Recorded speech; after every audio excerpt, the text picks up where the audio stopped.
far, 2 chapters ago, you learned about converting between different quantities of elements. So for example, you learned how to convert between moles and particles, moles and liters, moles and grams, and then in the last chapter you learned about chemical reactions. So in this chapter we're going to incorporate both concepts and we're going to use chemical equations in order to be able to convert between moles or grams or particles of one entity, so for example a reactant, into moles, grams, particles of a product. And the purpose of this, the value of this, is that if we start with a certain amount of reactant, using our math skills and stoichiometry, we can determine how much of the product should be produced.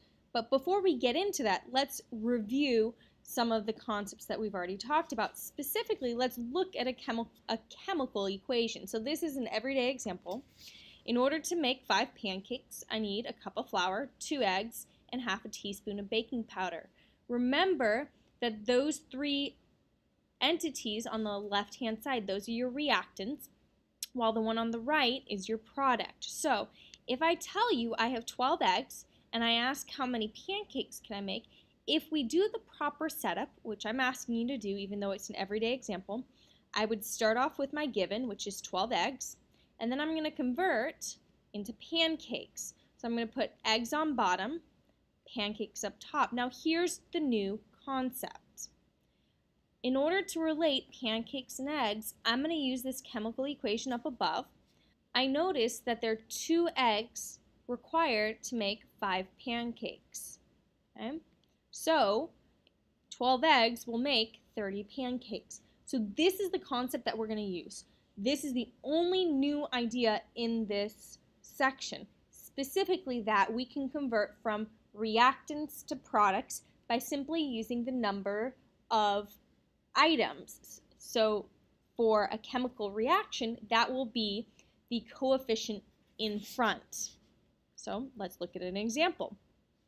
If I give you this reaction and I ask you how many moles of ammonia are produced when 0.60 moles of nitrogen react, okay, the first thing that I have to do is I have to balance. Okay, so to balance, I'm going to put a 2 in front of ammonia and a 3 in front of hydrogen. Now I'm going to convert. So I start with my given, which is 0.60 moles of N2, and I'm going to convert into moles of ammonia, NH3. So I'm going to put moles of nitrogen on bottom, moles of NH3 up top. Now, here's where the recipe idea comes in.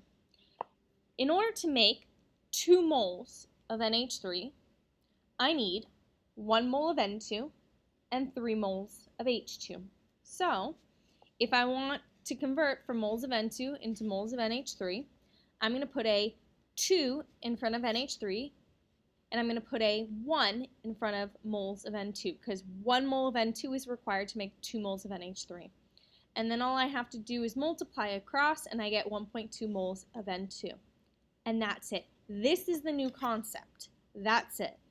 So we're going to add another step, and instead of just going from moles to moles, I'm going to go from, for example, grams of one thing into grams of another, or grams of one thing into liters of another thing. So let's see how I do that.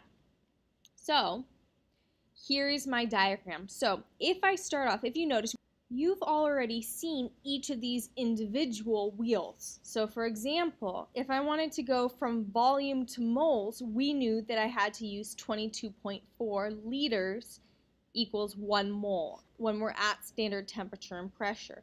Let's say, for example, I wanted to go from moles to mass or mass to moles, I would use my molar mass. If I wanted to go from particles to moles or moles to particles, I would use Avogadro's number. So that's not new. If I want to go from mass of one thing into, let's say, the volume of another, the only added step is, well, I start with mass. I'm going to get into moles using my molar mass. Then to go from moles of one thing into moles of another, I've got to use my mole-to-mole ratio. And that is simply using my coefficients like we did in the previous problem. Now everything else is the same. So I go from mass to moles, moles to moles, and then I can go from moles into volume by using 22.4. Or I could go from moles to mass using molar mass, or I could go from moles to particles using Avogadro's number. So the only added step in this section is your mole-to-mole ratio, which is just your coefficients. All right, so we're going to look at a problem to make sure that all of this makes sense. So here I tell you that you have 5.40 grams of hydrogen, and I want to know how many grams of NH3 that would produce. So the first thing I've got to do is balance this, okay? And so I'm going to put a 2 in front of NH3 and a 3 in front of H2. I'm balanced. Now I'm going to put my given, which is 5.40 grams of hydrogen. Okay? So my goal, I'm going to start on the far left-hand side. I'm in mass right now. Grams are a unit of mass. So I'm going to go from mass, the mass of H2, into moles of H2. And so to do that, I'm going to put grams of hydrogen on bottom, moles of hydrogen up top. Then I'm going to go from moles of hydrogen across into moles of NH3. And so to do that conversion, I know that there are 2.02 grams of hydrogen, that's its molar mass, for every 1 mole of hydrogen. Now I'm in moles of hydrogen. Now I want to get into moles of NH3. So I'm going to convert. I'm going to put moles of hydrogen on bottom, moles of NH3 up top. Okay? And here I'm going to be using the coefficient. So for every 2 moles of NH3, I need 3 moles of H2. Now I'm in moles of NH3. I want to get into grams of NH3. So again, I'm going to convert. I'm going to put moles of NH3 on bottom. I'm going to put grams of NH3 up top. Okay? I need the molar mass for NH3, which is 17.04 for every 1 mole of NH3. Okay? And so when I do that, I'm going to take 5.4, divide by 2.02, multiply by 2, divide by 3, and then multiply by 17.04, and I get 30.5 grams of NH3, and that's my answer.